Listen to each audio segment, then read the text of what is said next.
ពុនលឺព្រះច័ន្ទរាត្រីស្ងាត់សូមបងអង្គុយនឹកអូនទាំងអាឡងអាឡៃវាសនាចាមកឲ្យបងមាននិស័យបានជួបស្រងស្រីចាបេះដូងបងគ្រាដំបងដែលបងបានប្រសពភ្នែកដូចជានិស័យចាមកពីជាតិមុនស្នាមញញឹមអូនមានមុនស្នេហ៍លើលន់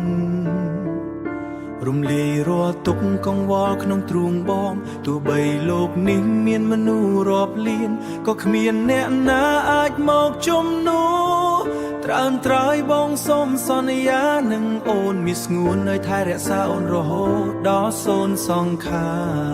រកើតជាតិនេះបងសូមស្ម័គ្រស្នេហ៍តែអូ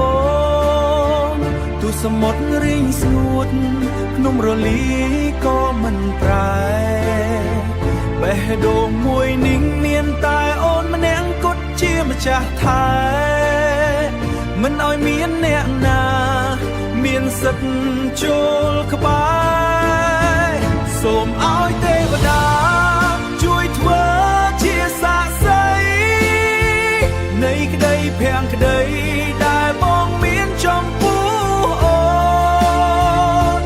ទួកន្លងផុនទៅរួម10000ឆ្នាំសក៏បងនៅតែស្មោះស្ម័គ្រនឹងអូនជានិច្ច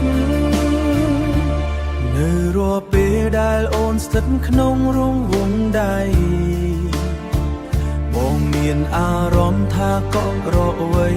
ប្រៀបមិនបាន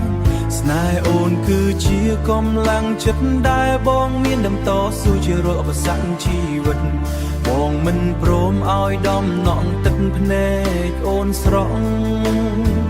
នឹងការពីអូនពីភាពរងាក្នុងចិត្តបើលោកនេះគ្មានរូបអូនជាគូជីវិតបងក៏មិនដឹងថារស់នៅដើម្បីអ្នកណាកើតជាតិនេះបងជ្រើសរើសអូនជាគូស្នេហ៍អមតមិនចេះប្រែប្រួលឡើយក្នុងបេះដូងបងមានតែអូនម្នាក់តែអូនម្នាក់គត់ស្នេហ៍តែអូន